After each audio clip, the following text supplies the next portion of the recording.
Hello hello भाई लोग। तो आज हम लोग स्टार्ट करते हैं एनएलएम, अपना फिजिक्स का तीसरा चैप्टर। तो चैप्टर तीसरा है चैप्टर 3 एनएलएम। एनएलएम मीन्स का न्यूटन के गति का नियम।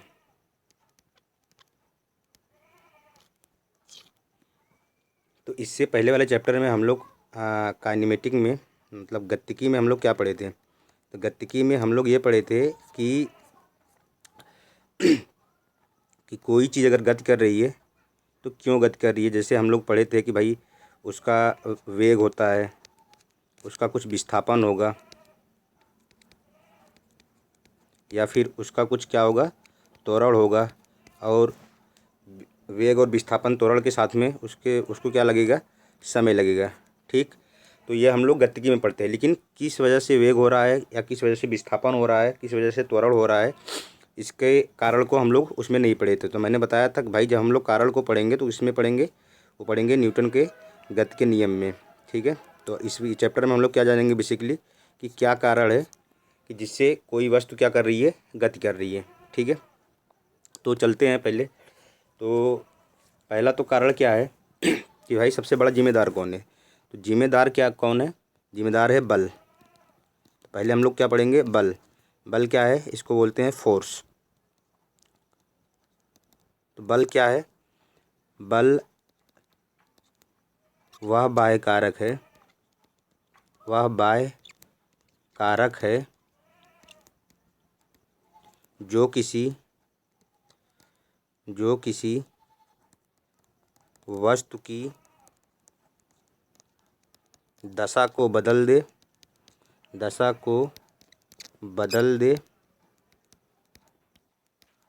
या फिर बदलने का प्रयास करे। ठीक है। तो बेसिकली बल क्या है इसके बारे में हम लोग देखते हैं। जैसे मैं एग्जांपल लिख लेता हूँ कि मेरे पास एक वस्तु है। ठीक है। मेरे पास यहाँ कोई एक वस्तु है। ठीक है। उसका कुछ द्रव्यमान है m। ठीक है। ये ऐसे हॉरिजॉन्टल पड़ा हुआ है, मतलब क्षैतिज पड़ा हुआ है। अब मैं इस पर कोई बल लगा रहा हूँ। ठीक है। अगर मैं इस पर बल लगा रहा हूँ तो क्या क्या हो सकता है कि यह वस्तु चलना शुरू कर दे। तो पहली कंडीशन क्या हो सकती है कि चलना शुरू कर दे, कि चलने लगे। और क्या हो सकता है कि ना चले, ये चलेगी नहीं, हो सकता है कि नहीं चले।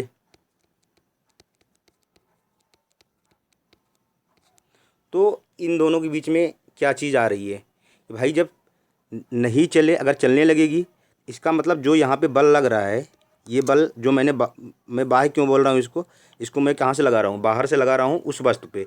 इसलिए इसको क्या बोल रहे हैं, बाह्य बल। कौन सा है, बाह्य बल। बाह्य बल मतलब बाहर से बल मैं लगा रहा हूँ इस पर। और अब ये इस वस्तु का क्या करेगा कि इस वस्तु की दशा को क्या कर देगा, बदल देगा या फिर बदलने का प्रयास करेगा। तो जब ये मान लो इस वस्तु को मैंने यहाँ पे फिक्स कर दिया, कुछ गम वगैरह लगा के यहाँ पे इसको फिक्स कर दिया। तो अब इस केस में क्या हो गया कि इस पर मैं अगर बल लगा रहा हूँ तो ये चलेगी नहीं। मान लो कि ये वस्तु नहीं है, ये दीवार है। अब दीवार पे तुम बल लगा रहे हो तो बल तो लगा रहे हो, लेकिन वो दीवार चलेगी थोड़ी ना। तो उस केस में नहीं चलेगी, लेकिन तुम बल लगा के प्रयास तो कर रहे हो। तो क्या कर रहे हो एक्चुअली में, तुम कर क्या रहे हो, कर ये रहे हो कि बल लगा के ये तो जब चलने लगेगी तुम उसकी दिशा को बदल दोगे, और जब नहीं चलेगी तुम क्या कर रहे हो, बल लगा के उसको बदलने का प्रयास कर रहे हो। ठीक है। तो बल क्या है, बल वह बाह्य कारक है जो किसी वस्तु की दशा को बदल दे या फिर बदलने का प्रयास करे। तो भाई जब चलने लगेगी उसका त्वरण होगा, उसका कुछ वेग होगा। तो ये सारी चीज़ें हम लोग कहाँ पढ़ चुके हैं, इसको शुद्ध गतिकी में पढ़ चुके हैं। अब इसमें क्या पढ़ेंगे कि किस कारण से कोई वस्तु चल रही है, तो कौन कौन से बल हैं, वो सारी चीज़ों को हम कहाँ पढ़ेंगे, इस चैप्टर में पढ़ेंगे। ठीक है। फिर आगे चलते हैं हम लोग। अब अगर कोई वस्तु चलेगी तो क्या क्या हो सकता है कि भाई या तो उसकी दिशा बदल जाए। कोई वस्तु है यहाँ पे, मैंने फिर से बना रहा हूँ इसको मैं यहाँ पे, इसको कुछ द्रव्यमान नियम है। अगर मैं इस पर बल लगा रहा हूँ, ठीक है, तो हो सकता है क्या क्या चेंजेस हमको देखने को मिलेंगे यहाँ पे कि भाई उसकी हो सकता है क्या कि उसकी क्या बदल जाए, उसकी चाल बदल जाए। चाल बदल जाए। दूसरी चीज़ क्या हो सकती है कि उसकी दिशा बदल जाए, दिशा बदल जाए। या फिर तीसरी चीज़ क्या हो सकती है कि भाई चाल और दिशा दोनों क्या हो जाए, दोनों एक साथ बदल जाए। चाल तथा दिशा, दिशा दोनों बदल जाए। या तो फिर क्या हो सकता है कि उस वस्तु का क्या बदल जाए, वस्तु का आकार बदल जाए, आकार बदल जाए। अब कहने का मतलब क्या हुआ, कहने का मतलब ये हुआ कि मैं यहाँ पे एग्जांपल लिख ले रहा हूँ कि मान लो कोई एक वस्तु यहाँ पे है, ठीक है। अब एक वस्तु v वेग से जा रही है और ये वेग कैसा है, ये वेग है एक समान। अब भाई अगर वेग एक समान है तो बताओ त्वरण क्या होगा, त्वरण इसका हो जाएगा जीरो, त्वरण इसका क्या हो जाएगा जीरो। अब क्योंकि त्वरण क्यों जीरो हो जाएगा, क्योंकि हम लोग जानते हैं कि भाई वेग परिवर्तन की दर को ही क्या कहते हैं, त्वरण कहते हैं। जब तक वेग नहीं बदलेगा तब तक त्वरण तो कुछ आएगा नहीं। तो वेग तो एक समान है, इसलिए इसका त्वरण कितना हो गया जीरो। तो अगर इस पे जैसे ही इसका मैं अगर वेग कम करूँगा या ज़्यादा करूँगा, मान लो कुछ वेग यहाँ पे v1 है और यहाँ पे v2 है, तो जब v1 और v2 आपस में क्या है बराबर हैं, तो इस केस में इसका मतलब मैं क्या नहीं बल नहीं लगा रहा हूँ। क्यों, क्योंकि मेरे पास त्वरण नहीं आया है। भाई त्वरण नहीं आया है तभी तो मैं बल नहीं, क्योंकि इंजन में अगर मैं मुझे स्पीड कम या ज़्यादा करनी है तो मैं एक्सेलेटर का यूज करूँगा। भाई एक्सेलेटर कम करूँगा या फिर एक्सेलेटर क्या करूँगा ज़्यादा करूँगा गाड़ी का। तो एक्सीलेटर कम और ज़्यादा जो मैं कर रहा हूँ वो एक्चुअल में मैं कर क्या रहा हूँ, मैं उस इंजन से बल लगवा रहा हूँ किस पे, उस गाड़ी पे जिस गाड़ी को मैं चला रहा हूँ, ठीक है। तो कहने का मतलब क्या है, मैं कहने का मतलब ये है कि जब तक वेग में, अब यहाँ पे एक समान चल रहा था, अब अगर मैंने वेग बढ़ा दिया तो मैंने क्या लगा दिया, वेग बढ़ा दिया तो मैंने चाल बदल दिया। मैंने क्या बदला भाई, मैंने मैंने क्या बदल दिया, मैंने चाल बदल दिया। मैंने क्या बदल दिया, अब यहाँ पे ये देखो, ये चीज़ जो देखो चाल बदल जाएगी। चाल अब एक समान से जा रही थी, मैं बल लगाया चाल बदल गई। भाई कुछ वे ये V2 कुछ और होना हो गया तभी तो त्वरण बदल गया उसका। तो और क्या हो सकता है कि उसकी दिशा बदल जाए। भाई अब वेग बदलने के लिए मेरे पास में क्या है, वेग में क्या होता है, ये सदिश राशि है, सदिश में मेरे पास परिमाण भी है और दिशा भी है। तो जब मैं परिमाण बदलूंगा तो मैं क्या बदलूंगा चाल, और जब मैं दिशा बदलूंगा तो भाई तब भी तो वेग मैं बदल रहा हूँ, तो ये दिशा बदल गई। और या तो चाल और दिशा दोनों बदल दूं, तो दो हो सकता है कि दिशा भी बदल दिया और परिमाण भी बदल दिया, तो चाल और दिशा दोनों ना बदल दिया। और हो सकता है जो वस्तु है वो फिक्स है, मान लो कोई दीवार है उसमें मैं बल लगाता जा रहा हूँ लगाता जा रहा हूँ, तो भाई हो सकता है कि वस्तु टूट गई। अब टूट गई तो वस्तु का क्या बदल गया, आकार बदल गया।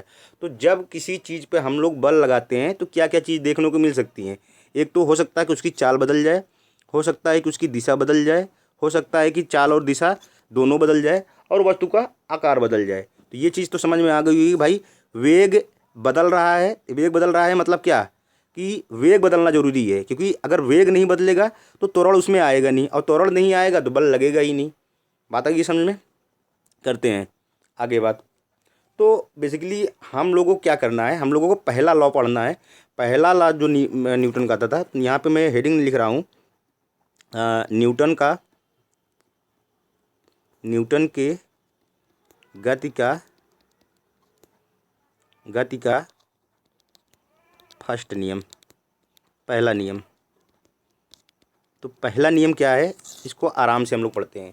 तो पहला नियम क्या बताता है, पहला नियम ये है कि अगर कोई वस्तु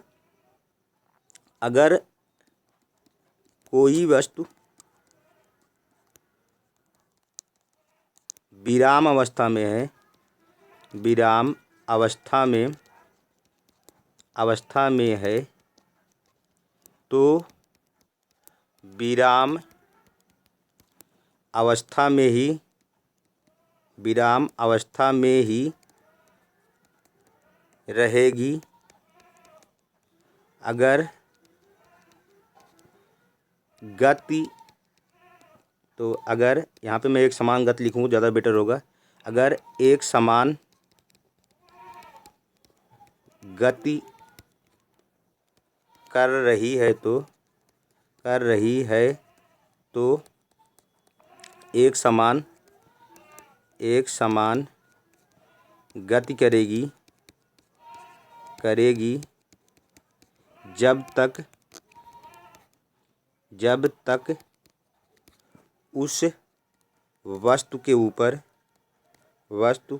ऊपर कोई बाह्य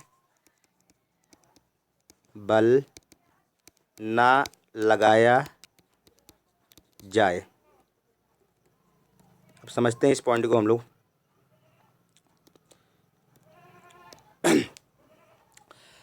न्यूटन का गति का नियम क्या था कि अगर कोई वस्तु विराम अवस्था में, कोई वस्तु अगर रुकी हुई है तो रुकी ही रहेगी। अगर वो एक समान गति कर रही है तो एक समान गति करती रहेगी जब तक उसके ऊपर हम लोग क्या करें, कोई बाहर से कोई बल उस पर नहीं लगाएं। कहने का मतलब ये है कि मान लो कोई वस्तु यहाँ पे है, अब ये विराम अवस्था में है, कोई वस्तु ए है, ये विराम अवस्था में है। तो भाई अगर इस वस्तु को मुझे अगर चलाना है, अगर इसकी दिशा या दशा कुछ चेंज करनी है तो मुझे इसमें क्या करना पड़ेगा, बाहर से बल ना लगाना पड़ेगा। अब मान लो कोई एक वस्तु बी है, अब ये बेचारी चल रही थी एक समान गति कर रही थी। अब एक समान गति का मतलब क्या हुआ कि इसका वेग क्या है, इसका वेग नियत है। अब अगर इसकी दिशा को मुझे बदलना है या दशा को बदलना है तो मुझे क्या करना पड़ेगा, बाहर से कोई बल लगाना पड़ेगा। तो बाहर से कौन बल लगाएगा भाई, जो इंजन वगैरह होगा तो वही तो बल लगाएगा।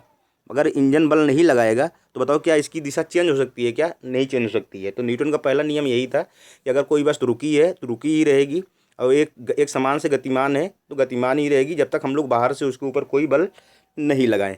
तो इस कंसेप्ट को हम लोग क्या कहते हैं, इस कंसेप्ट को कहते हैं जड़त्व। ठीक है, जड़त्व पढ़ते हैं इसको। जड़त्व होता क्या है, इनर्शिया। जड़त्व देख लेते हैं जड़त्व क्या होता है। इसकी डिफिनेशन पहले लिख लेते हैं। किसी वस्तु द्वारा उसकी वर्तमान अवस्था में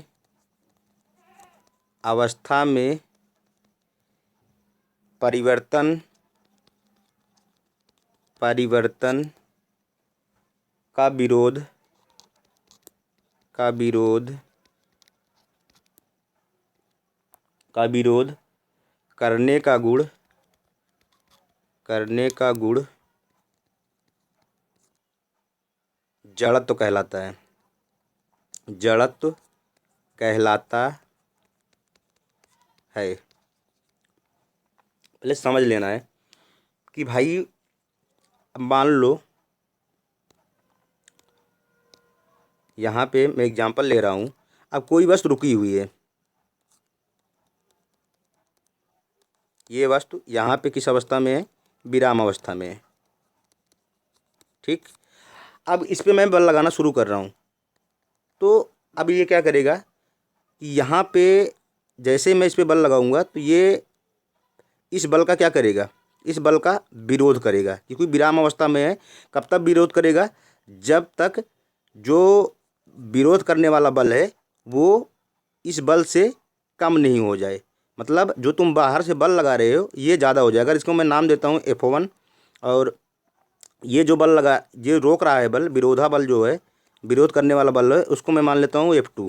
ठीक है, ये विरोधी बल मान ले रहा हूँ।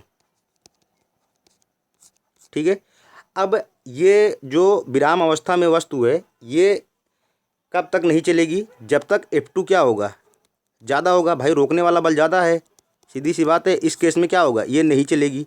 अब जैसे ही F2 मेरा क्या हो गया, ये बेचारा छोटा हो गया, जो बाहर से बल लग रहा है, तो इस केस में क्या होगा, इसमें चलने लगेगी और इसमें नहीं चलेगी। तो ये जो F2 है ये क्या कर रहा है, F2 जो है विरोध कर रहा है किसका, जो तुम बाहर से लगा रहे हो। मतलब वो नहीं चाह रहा है कि भाई मैं विराम अवस्था से गति अवस्था में जाऊं। तो यहाँ पे देखो साफ साफ जड़त्व का मतलब क्या होता है। जड़त्व का मतलब ये होता है कि किसी वस्तु द्वारा उसकी वर्तमान अवस्था में परिवर्तन का विरोध करने का गुण जड़त्व कहलाता है। मतलब ये जो है ये विराम अवस्था में है तो चाह ही रही है कि मैं विराम अवस्था में बनी रहूं। तो इस गुण को क्या बोलते हैं, इसी को क्या बोलते हैं, इसी गुण को बोलते हैं विराम अवस्था। सॉरी, इसी गुण को क्या बोलते हैं, जड़त्व बोलते हैं। अब यही केस हम लोग किस में ले सकते हैं, इसको गति अवस्था में ले सकते हैं। मान लो कोई वस्तु गति कर रही है, यहाँ पे कोई वस्तु है ए, अब ये गतिमान है, इसमें एक समान गति कर रही है, एक समान गति कर रही है, ठीक है। अब इस केस में क्या है, इस केस में ये वस्तु अगर एक समान गति कर रही है तो होगा क्या, होगा ये कि भाई ये वस्तु अगर एक समान गति कर रही है तो अब ये किस अवस्था में है, ये गति अवस्था में है। ये किस अवस्था में है, गति अवस्था में है। तो क्या इसको तुम अचानक से रोक लोगे, नहीं रोक सकते हो। क्यों, क्योंकि ये इसका जो अभी वर्तमान इसकी अवस्था है, वर्तमान अवस्था कौन सी है, इसकी वर्तमान अवस्था गति की है। तो इसको अचानक तुम नहीं रोक सकते हो, कुछ दूर दूर जाके रुकेगी ये। लेकिन जैसे ही मान लो तुम रोकने का प्रयास कर रहे हो, भाई तुरंत थोड़ी नहीं रोक लोगे। तो जब तक इसका जो बल है, विरोधी बल है, वो क्या हो नहीं हो जाए, कम नहीं हो जाए, तब तक इसको तुम रोक नहीं सकते हो। तो इसी जड़त्व को अलग अलग टाइप में हम लोग पढ़ते हैं। तो पढ़ते हैं आगे हम लोग। तो बेसिकली जड़त्व का मतलब क्या होता है कि कोई वस्तु जिस अवस्था में है वो उसी अवस्था में बनी रहना चाहती है। तो इसी को हम लोग क्या बोलते हैं, इसी गुण को हम लोग जड़त्व बोलते हैं। तो अब हम लोग अलग अलग जड़त्व के बारे में पढ़ेंगे। जैसे पहला एक जो जड़त्व का टाइप होता है उसको बोलते हैं हम लोग, पहला जो जड़त्व का टाइप होता है उसको बोलते हैं विरामावस्था जड़त्व। ये क्या होता है, विरामावस्था जड़त्व क्या होता है, विरामावस्था जड़त्व क्या होता है, कोई भी वस्तु अगर है, जब वस्तु विराम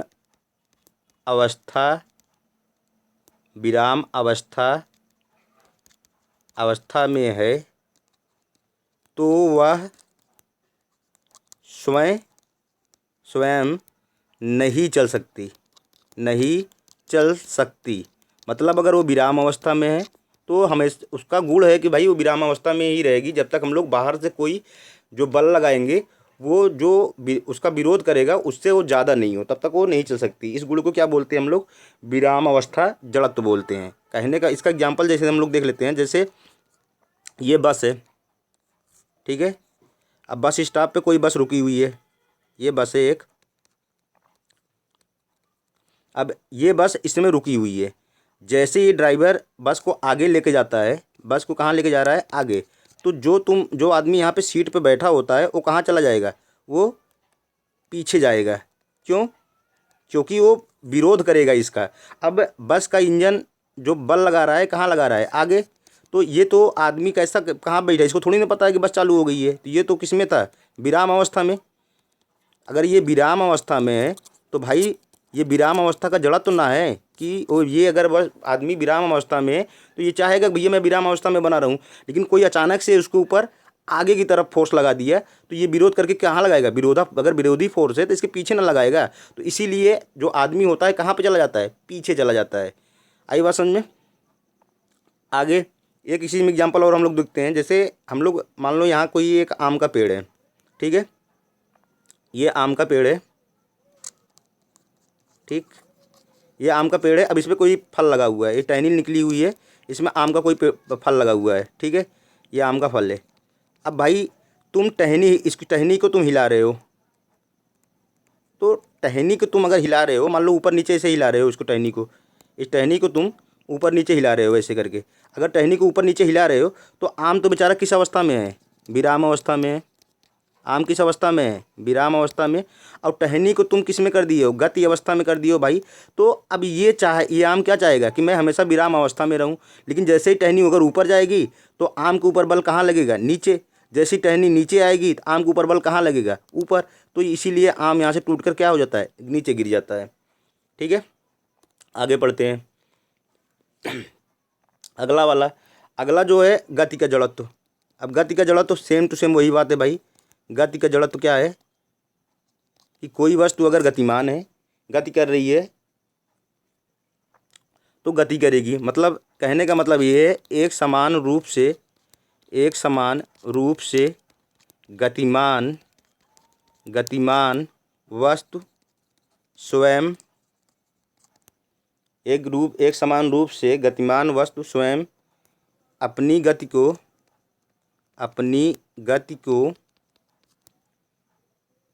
परिवर्तित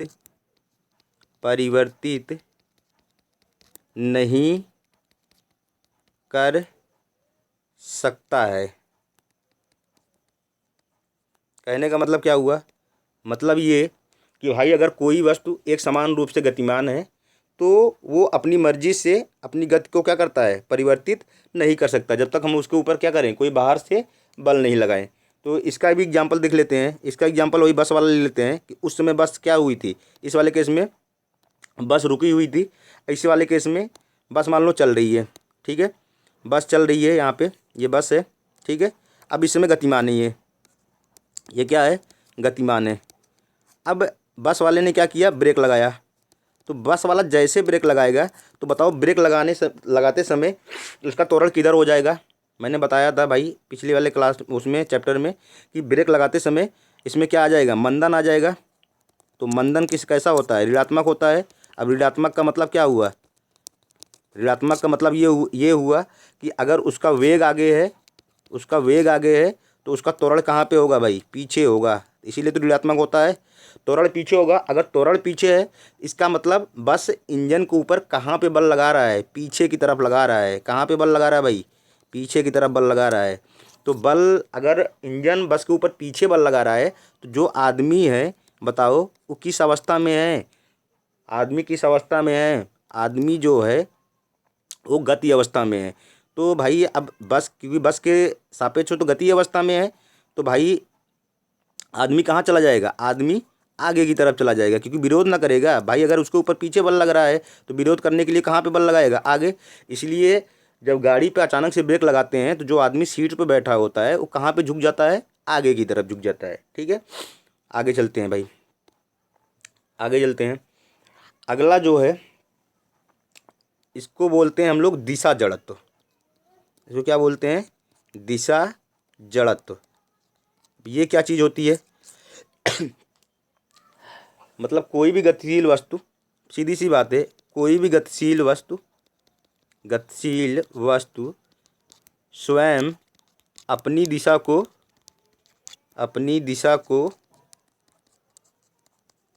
परिवर्तित नहीं कर सकता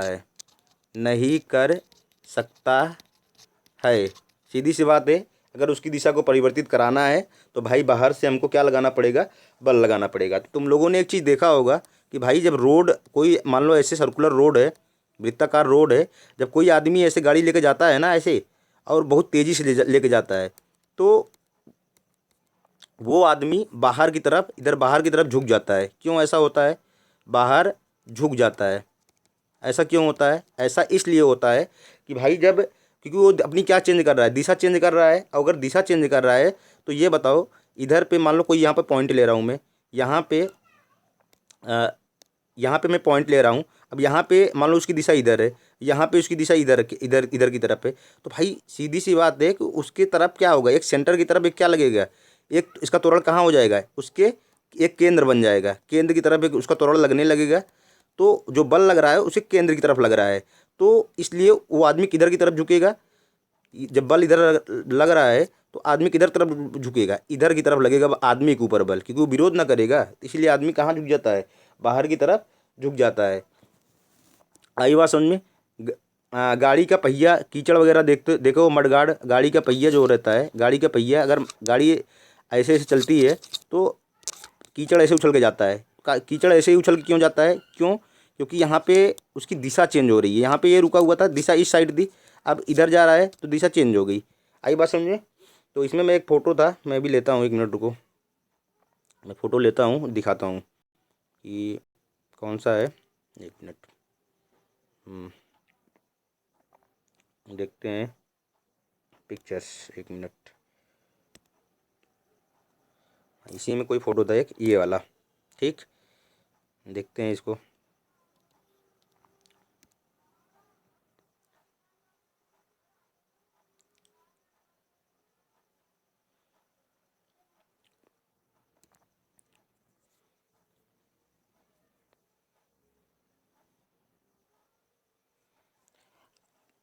अब देखते हैं भाई इस वाले एग्जाम्पल में। अब ये देखो, इस वाले एग्जाम्पल में देखो, ये वाला जो है ये किसका है, ये इनर्शिया ऑफ रेस्ट। कहने का मतलब है कि ये विरामावस्था का जड़त्व का एग्जाम्पल है। ये किसका है, इनर्शिया ऑफ मोशन। ये किसका है, गति अवस्था का जड़त्व का एग्जाम्पल है। और ये किसका है, इनर्शिया ऑफ डायरेक्शन, दिशा वाले जड़त्व का एग्जाम्पल है। इस वाले में देखो, ये पहला वाला एग्जाम्पल देखो, ये ड्राइवर राइड कर रहा है, ये बेचारा खड़ा था। अब ड्राइवर रुका हुआ था, मतलब इस गाड़ी को क्या किया था, वो रोका हुआ था। अब जैसे ही ड्राइवर गाड़ी को आगे बढ़ाया तो इंजन किधर बल लगा रहा है, आगे की तरफ। अगर इंजन आगे की तरफ लगा रहा है बल, तो ये आदमी तो रुका हुआ था, ये चाहेगा भैया कि हम रुके रहें। तो इसके ऊपर कहाँ पे बल लगेगा, इसके ऊपर जो बल लगेगा वो किधर की तरफ लगेगा भाई, पीछे की तरफ। इसलिए ये आदमी कहाँ चला जाता है, पीछे। इसीलिए जब गाड़ी वगैरह स्टार्ट होती है, हम लोग सीट पे बैठे रहते हैं, तो हम लोग गाड़ी जैसे ही स्टार्ट होती है हम लोग कहाँ चले जाते हैं, पीछे की तरफ, क्योंकि हम उसका विरोध ना करेंगे। इस वाले में देखो इनर्शिया ऑफ मोशन, ये आदमी है बेचारा सिंपल सा बैठा हुआ था। अब इसने क्या किया, ब्रेक लगाया। तो ब्रेक जैसे ही लगाया, अब अगर ब्रेक लग रहा है तो इसके ऊपर कहाँ पे बल लगेगा भाई, ब्रेक अगर लगा, इसके ऊपर अगर लगा, ब्रेक इसने लगाया तो इसके ऊपर इंजन किधर फोर्स लगाएगा, पीछे की तरफ। तो ये आदमी के ऊपर किधर बल लगेगा, इधर। ठीक है। इस वाले में देखो, ये वाला जो हम लोग कैरम वगैरह खेलते हैं, कैरम में देखो इतनी स्पीड से ये जो इसका कैरम का जो ये रहता है, कैरम का ये जो पासा रहता है ये वाला, इसको जब इतनी स्पीड से यहाँ पे फेंका जाता है, क्योंकि ये जो यहाँ पे सजाया रहता है ना गोल गोल करके, इस इतनी स्पीड से जाता है, तो ये विराम अवस्था में, ये चाहेगा भैया हम विराम अवस्था में बने रहे, तो इसलिए जिस पे लगता है उसी को लेकर निकल जाता है। ये चीज़ ऐसी ही रहती है। सेम चीज़ ऐसे एक गिलास के ऊपर लकड़ी के गत्ता रख के हम लोग पानी के अंदर ऐसे करके देखते हैं कि भाई उसको गत्ते तेज़ी से हटा देते हैं तो गिलास, सिक्का क्या होता है, गिलास में गिर जाता है। ये सब एग्जाम्पल किसके हैं, inertia of rest, that means जड़त्व का, विरामावस्था का जड़त्व का। ठीक है। आगे ये वाला देखो, ये इनर्शिया ऑफ डायरेक्शन का, ये आदमी टर्न ले रहा है, 20 डिग्री का टर्न ले लिया। तो भाई अब इसके तरफ इधर क्या लग रहा है, बल इधर लग रहा है। तो इसलिए आदमी विरोध करने के लिए इसके ऊपर कहाँ पर बल लगेगा, इधर लगेगा। सेंट्रीफ्यूगल फोर्स बोलते हैं इसको, आगे हम लोग पढ़ेंगे। तो ये तीनों एग्जाम्पल किसके हैं,